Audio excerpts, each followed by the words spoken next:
అత్యుత్తమ ప్లేస్మెంట్స్ తో ఎంఎన్సీ కంపెనీలలో ఉద్యోగమే లక్ష్యమా? ఇంజనీరింగ్ చదవాలనే మీ పిల్లల కలని కేజీ రెడ్డి కాలేజ్ తో నిజం చేసుకోండి.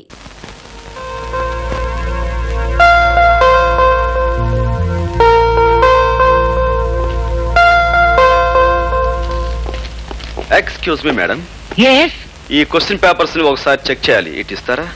ఇవి చెక్ చేయడం ఏంటి బాబు? ఏమి లేదు, ఈ రోజుల్లో కాలేజ్ స్టూడెంట్స్ కి క్వశ్చన్ పేపర్స్ తో పాటు ఆన్సర్ పేపర్స్ కూడా సప్లై చేస్తున్నారట.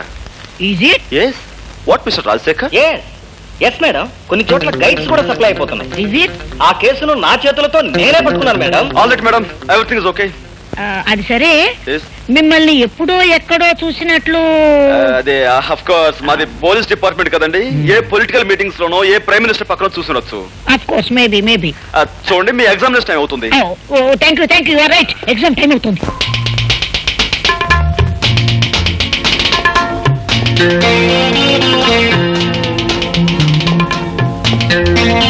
Hello madam. Hello. Hi miss, చాలా పట్టుదలతో ప్రాక్టికల్స్ చేస్తున్నారు. పాస్ అయిపోవాలని. కాక నీలాగా ప్రతి పనిలోనూ ఫెయిల్ అవడం ఫూల్ అవడం నాకు అలవాట్లేదు. బై ద వే, నిన్న బాటనీ పేపర్ బాగా రాశారా? బ్రహ్మాండంగా రాశాను. 75కు 75 వస్తాయి. గుడ్. అన్నట్టు స్వపరాగ సంపర్కం గురించి బాగా రాశారా? ఉదాహరణలతో సహా డీటెయిల్డ్ గా రాశాను. మరక్కడే పప్పులో కాలేశారు. మిగతా వాళ్ళందరూ పరపరాగ సంపర్కం గురించి రాస్తే మీరు రెచ్చిపోయి స్వపరాగ సంపర్కం గురించి అందులోనూ ఉదాహరణలతో సహా పేజీలు రాసేశారు. గుడ్. అందుకు మీ పేపర్ దిద్దే ఆ పెద్ద మనిషి మీకు పెద్ద కోడిగుట్టు, ఐ మీన్ 0 ఇవ్వబోతున్నాడు. అదేమిటి? నాకు ఇచ్చిన క్వశ్చన్ పేపర్ కి నేను కరెక్ట్ గానే. మీరు కరెక్ట్ గానే జవాబిచ్చారు మేడం. కాకపోతే ఆ ప్రశ్నాపత్రమే కరెక్ట్ కాదు. కారణం, అది మీకోసం ప్రత్యేకంగా నేను ప్రింట్ చేయించి. నువ్వు చెప్పేది నిజమా? అంతేకాదు, ఇప్పుడు మీరు శక్తి వంచన లేకుండా చేస్తున్న ఈ ప్రాక్టికల్స్ లో కూడా మీకు వచ్చే మార్కులు 25కు 0. కారణం, అది యాసిడ్ కాదు, స్వచ్ఛమైన మంచినీరు. అది కూడా మన ప్రతిభే. ఇవి నీళ్లు కావు, యాసిడ్. మై గాడ్, నా కళ్ళు.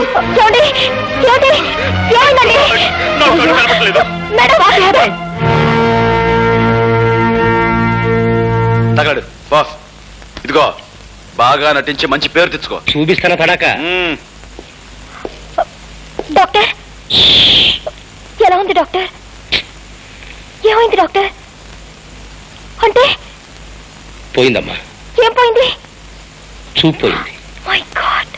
అది కాన్సన్ట్రేటెడ్ యాసిడ్ కాకపోవడం వల్ల మొహం మాత్రం కాలిపోకుండా మిగిలింది. అది అదృష్టం అని చెప్పాలి. అంటే అతనికి ఇంకా చూపొచ్చే మార్గమే లేదా? ఓ 15 రోజుల్లో ఢిల్లీ నుంచి డాక్టర్ ధైర్యం అని ఐ స్పెషలిస్ట్ ఒకతను వస్తున్నాడు. ధైర్యం వస్తే భయం లేదు. అతనికి చూపు వస్తున్న ధైర్యం నాకుందమ్మా. అతను ఒకసారి చూడొచ్చా? వెళ్ళమ్మా, ఆ భాగ్యం ఓదార్చు. వెళ్ళు.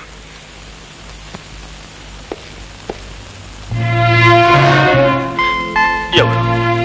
ఓ, డాక్టర్ గారా?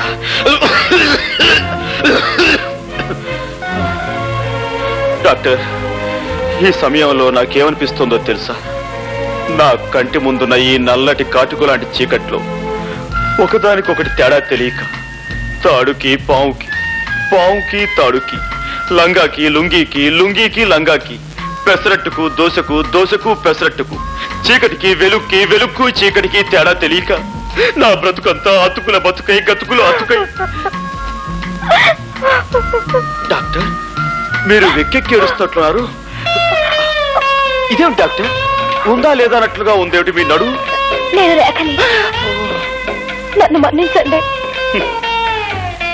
ఇందులో మీ తప్పే ఉందండి. ఆ భగవంతుడు నన్ను చీకట్లో బ్రతకమని నోట్బుక్ లో రాసినట్టుగా నా నుదుటి మీద రాశాడు. విధి బలీయమైంది. ఎవరేం చేయగలరు? ఏది ఏమైనా మీ చూపు పోవడానికి కారణం నేను. నాకు ఏ శిక్ష విధించినా తప్పు లేదు. రేఖ,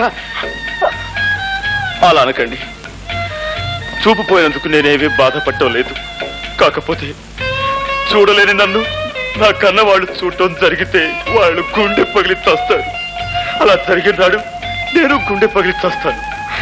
ఈ గుండె పగిలే కార్యక్రమాలు తలుచుకుంటూ ఉంటే ఇప్పుడే నా గుండె చూడండి, ఒక 15 రోజుల్లో ఐ స్పెషలిస్ట్ వస్తున్నారట.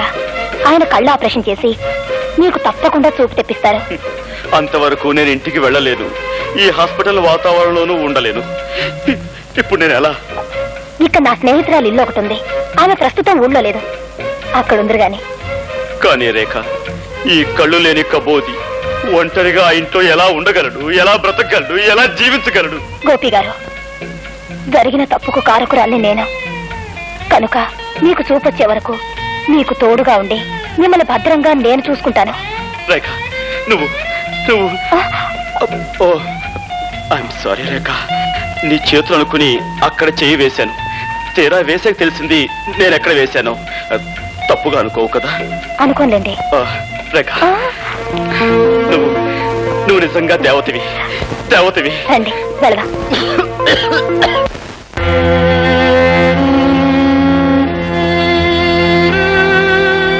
వీళ్ళే సార్ 3 రోజులుగా నిరాహార దీక్ష చేస్తున్నారు. వీడు వీళ్ళ లీడర్. ఏమయ్యా పెద్దయినా, ఏమిటి మీకు వచ్చిన బాధ? ప్రభుత్వం వారు ఏర్పాటు చేసిన విధంగా మాకు ఆహార పదార్థాలు ఏమి అందటం లేదండి. మాకు న్యాయం జరగాలని మేము నిరాహార దీక్ష చేస్తున్నాం. భలేవాడివయ్యా, అందుకని అన్నం మీద కూర్చుంటావా? మీ కష్టం సుఖం చూడటానికి కదా నేను ఇక్కడుంది. మీకు న్యాయం జరిగేటట్టు చూసే బాధ్యత నాది. పద రాబోయే అన్ని విషయాలు ఆఫీసులో మాట్లాడుకుందాం. లే లోపల పద.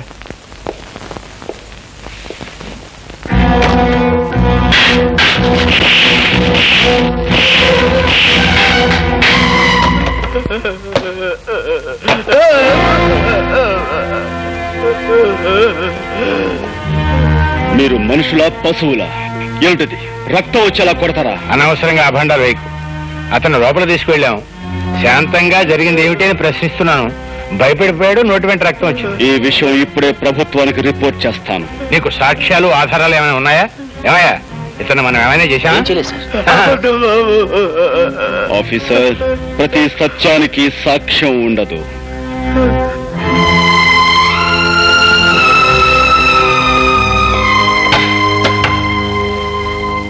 నువ్వు నీ అబ్బకే పుట్టావంటానికి సాక్ష్యం ఉందా ఆఫీసర్?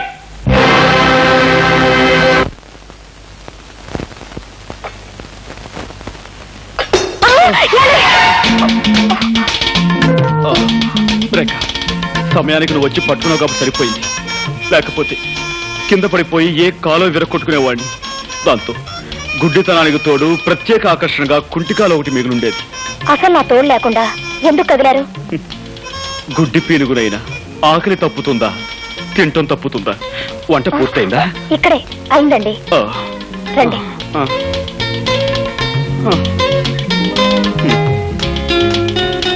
అయ్యో, గుడ్డి వధవని మళ్ళీ కిందతో పడేశాను. అయ్యో ప్లీజ్ మీరు కదలకండి, నేను అన్నం కలిపి పెడతాను. రేఖ, నీకు చాలా శ్రమిస్తున్నాను. నువ్వు నాకు ముద్దలు కలిపి పెడుతున్నావు, పట్టుకు నడిపిస్తున్నావు, స్నానం చేయిస్తున్నావు, తల దూవుతున్నావు. ఇవన్నీ నీ చేత. ఇంకెన్నాళ్ళు? 4 రోజులేగా. అంతేనంటావా? దేవతలంటే నీ నీడలో నా జీవితాంతం గడపవలసి వచ్చిన సంతోషమే. ఏమిటది? నేను నొక్కుతున్న బుక్క? అవునండి. గుడ్డి వెధవని ఏం చేస్తున్నానో నాకే తెలియటం లేదు. ఐఎమ్ సారీ అండి. పర్వాలేదండి. పర్వాలేదంటారా? అన్నం తినండి.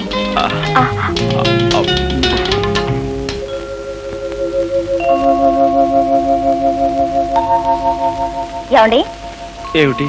మీరు అక్కడే కదలకుండా కూర్చోండి, నేను ఇప్పుడే స్నానం చేసి వస్తాను. అలాగే రేఖ.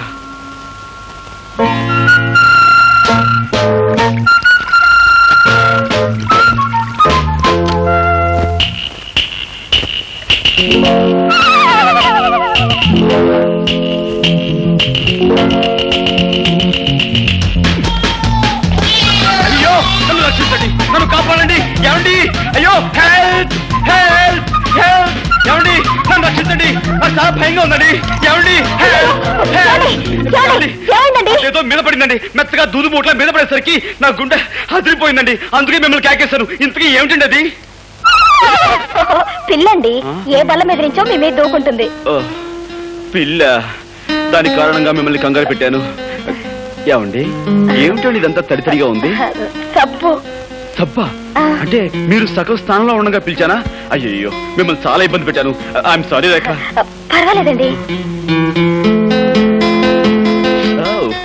గుడ్డి కళ్ళు గుడ్డివైనా సబ్బు పడితే మండుతాయి కదా.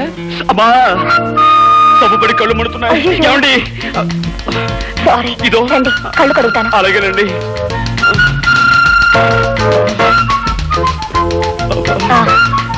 ఇటు తిరగండి. బాబు మీద బాధ.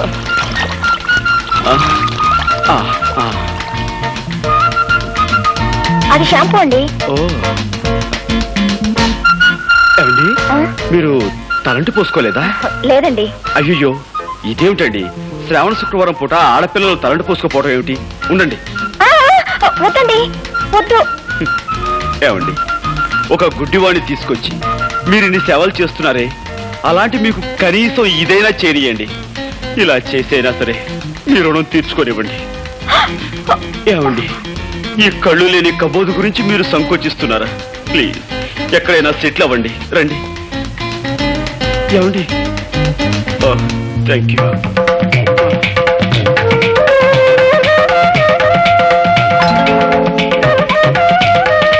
ఏమండి, ఇంతకు ముందెప్పుడు అమ్మాయిలకు తలంటు స్నానం చేయించలేదు. కరెక్ట్ ప్లేస్ లోనే చేస్తున్నాను కదా. ఏమండి, మీరు చారల టవల్ కట్టుకున్నట్టున్నారే, అదే ఆకుపచ్చ, పసుపచ్చ, తెల్ల చారలది. ఇదేమిటండి, పిన్నిస్లా ఉంది? బుజ్జిముండా, పందెం కాసి నన్ను 3 సార్లు వెర్రి వెధవం చేస్తావా? ఏ తండ్రి కూతురుతో చెప్పుకోలేని నా ఛాలెంజ్ ఏమిటో తెలుసా?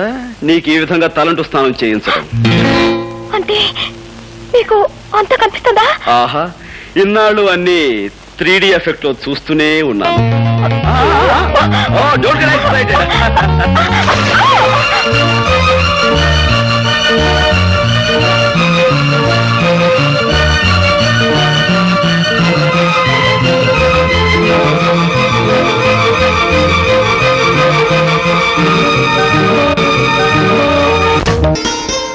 గోపి, గోపి,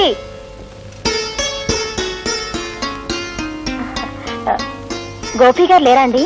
లేడమ్మా. నువ్వెవరు? నేనా? నేను అతని స్నేహితుడు.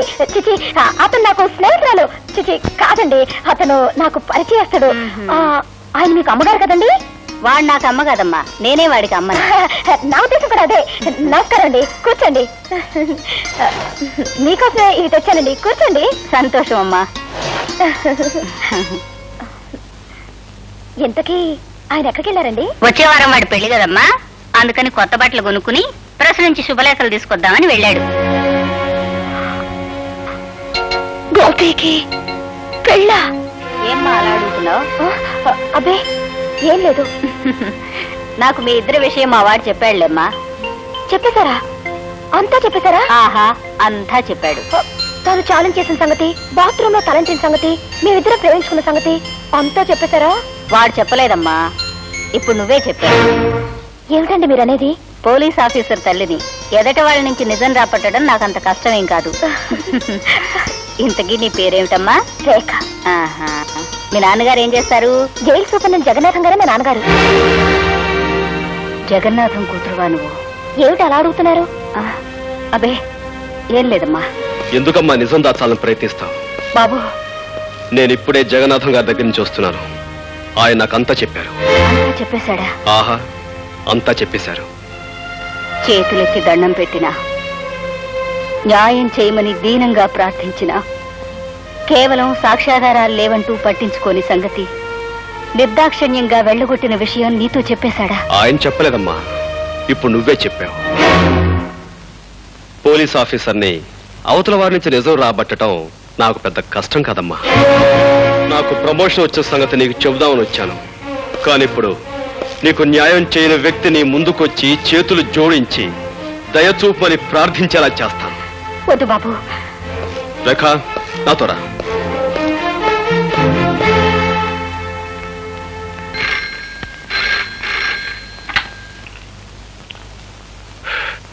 Yes Jagannatham here.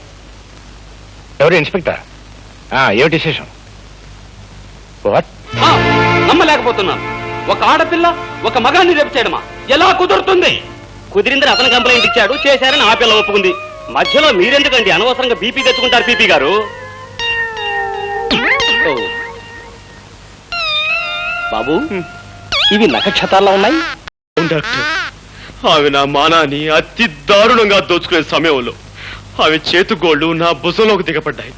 కావాలంటే నా పేకి మీద చూడండి, దంతక్షతాలు కూడా ఉంటాయి. కొరికిసిందా? అవును డాక్టర్, పెళ్లి కావలసిన వాణ్ణి, ఆస్కలిత బ్రహ్మచారిని, నీకు తమ్ముళ్ళంటి వాణ్ణి నా మానాన్ని దోచుకోవద్దని ఎంత బ్రతిమిలాడినా, ఎంత ప్రాధేయపడినా ఆమె నా మాట వినిపించుకోకుండా. ఆడపిల్ల మగవాణ్ణి రేపు చేయడం ఏమిటయ్యా? చాలా విచిత్రంగా ఉందే. అదెలా సాధ్యం? ఎలాగంటే ఆ సృష్టి కార్యం జరగడానికి నువ్వు సంసిద్ధుడు అయ్యావు అంటే నీకు స్పందించే ఉండాలి మనస్సు. నువ్వు సంసిద్ధుడు కాకపోతే ఆ సృష్టి కార్యం జరగదనే చెప్పాలి. నువ్వు సంసిద్ధుడు అయ్యి ఆ కార్యం జరిగిందంటే అది బలాత్కారం కింద రాదే. లాయర్ గారు, అరిటాకులు అంటే నా జీవితాన్ని ముళ్ళు లాంటి ఆడపిల్ల ముక్కలు చెక్కలు చేసిన తర్వాత కూడా మీరు ఇలా మాట్లాడడం చాలా అన్యాయం. ఇన్స్పెక్టర్, మీరు ఫోన్లో చెప్పిన నిజానా? అవును సార్, పట్టపగలు పార్కులో మీ అమ్మాయి గారు ఆయన్ని మానభంగం చేశారండి. What rubbish talking? అయ్యా, ఈయన భుజాల మీదున్న నక్షత్రాలతోనూ ఈయన పీక మీదున్న దంతక్షతాలతోనూ మీ అమ్మాయి గోళ్ళు పళ్ళు పరికించి చూడగా ఎంత ట్యాలీ అయితే మాత్రం అమ్మాయి అబ్బాయిని రేపు చేయటం సార్, పీకే నాలాంటి పెళ్లికి ఎదిగిన కొడుకుండి వాడు అతి దారుణంగా బలాత్కరించబడి ఉంటే అప్పుడు మీకు తెలిసొచ్చేదండి. పెళ్లి కాని పవిత్రమైన అస్కలిత బ్రహ్మచారిని ఇలా పాడైపోతే తలెత్తుకుని ఎలా తిరిగేది, సమాజంలో ఎలా బ్రతికేది? కావాలంటే అందుకు ప్రత్యక్ష సాక్షులు ఉన్నారు. అవును బాబు, ఆ పిల్ల అబ్బాయి మీద కురికి చొక్కా లాగేసి ప్యాంటు పీకేస్తూ తుప్పల పక్కకు తోసిపోయిందండి. ఈ అబ్బాయి అరుపులు, ఆ తుప్పలు కదిలిపోవడం నాకు కళ్ళలో చూసామండి. ఈ రోజుల్లో మగవాడి మానానికి భద్రత లేకుండా పోయిందండి. ఏమిటమ్మా ఇది? నిజమా? అవును డాడీ. కర్మ, ఎందుకు చేసావు అలాంటి పని? డాడీ, యాపిల్ పండు లాంటి అతన్ని చూడగానే నన్ను నేను నిగ్రహించుకోలేకపోయాను. ఆవేశంలో అలా రెచ్చిపోయాను. జరిగిన దానికి నన్ను మన్నించండి. ఒక కన్నె పిల్లవాడిని దయా దాక్షిణ్యాలు లేకుండా ఆడదన్న అహంకారంతో అతి దారుణంగా మానభంగం చేసిన ఈ నీచురాల్ని వదిలిపెట్టాను. ఏమైనా సరే కోర్టుకి ఈడుస్తానని కోల్పోయిన నా బ్రహ్మచర్యం మీద ప్రమాణం చేసి చెప్తున్నాను. Thank you doctor. సాక్షులు రండి.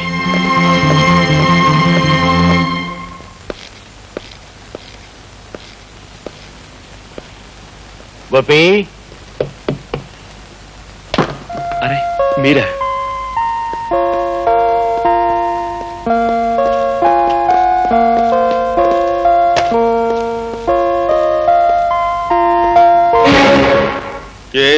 చెప్పండి. అదే బాబు, అమ్మాయి మీద నువ్వు ఇచ్చిన కంప్లైంట్ విత్డ్రా చేసుకుంటే. దాందే ఉందండి, నేను విత్డ్రా చేసుకుంటాను. కానీ చూసిన సాక్షులు ఊరుకోరే. వాళ్ళను కూడా ఎలాగో ఒప్పించి. నిజమే, కానీ రాకరాకొచ్చి ఒక్క కేసుని మా లాయర్ వదులుకోడే. లాయర్ దేవుందిరే గోపి, అతనికి కావాల్సిన డబ్బు ఇచ్చేద్దాం. ఇవ్వచ్చు అనుకోండి, కానీ పత్రికా విలేకరులు కూడా చూశారు కదా. నువ్వు ఒప్పుకుంటే నేను ఒప్పుకోను కదా. గోపి, నీ మాటలను బట్టి చూస్తుంటే నన్ను ఎలాగైనా బజారు కొలాగాలనుకుంటున్నావని అర్థమవుతోంది. నేను నీకేం అన్యాయం చేశాను? మీరు అన్యాయం చేసి నాకు కాదు, అదిగో అటు చూడండి. ప్రపంచంలో ప్రతి ప్రాణిని ప్రేమగా మమతగా చూసుకునే ఆ కరుణామూర్తికి నువ్వు అన్యాయం చేశావు. 20 సంవత్సరాల క్రితం చట్టానికి ప్రతినిధిగా ఒక పల్లెటూళ్ళలో నువ్వు పనిచేస్తున్నప్పుడు దీనంగా నీ ముందుకి స్త్రీ వచ్చింది. మోదుబర్ల దౌర్జన్యం నీతో చెప్పుకుని న్యాయం చెయ్యమని, తనని కాపాడమని కన్నీళ్లు పెట్టుకుంది. కానీ డబ్బున్న వాళ్ళ కమ్ముడు పోయిన నువ్వు సాక్ష్యం లేదు, రుజువు లేదు, ఆధారం లేదంటూ ఆమెను నిర్లక్ష్యం చేసావు. ఆనాడు నువ్వు చేసిన నిర్లక్ష్యమే ఒక నిండు కుటుంబాన్ని సర్వనాశనం చేసింది, ఆమెని వీధిని పడేలా చేసింది. నేను ఎక్కడో ఎప్పుడో సబ్ ఇన్స్పెక్టర్ గా ఉన్నప్పుడు 1,00,000 కేసులు వచ్చుంటాయి. ఇవన్నీ ఎక్కడ గుర్తుంటాయి? మిస్టర్ జగన్నాథం, నేను చెప్తున్నా నా తల్లి గురించి. కేవలం సాక్ష్యం లేదన్న కారణంగా ఆమెను నిర్లక్ష్యం చేసి అన్యాయం చేశావు. అందుకు ఇప్పుడు నువ్వు ఆమెకు క్షమాపణ చెప్పుకోవాలి. చెప్పకపోతే నీ కూతురు మీద కేసు వేస్తాను, కోర్టుకు లాగు. బాబు, ఏమిట్రా ఇది?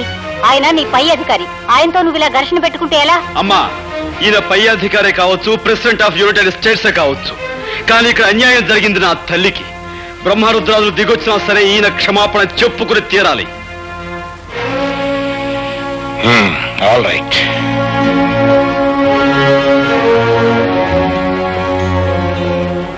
మీకు మీ కుటుంబానికి జరిగిన అన్యాయానికి నన్ను క్షమించమ్మా. సార్,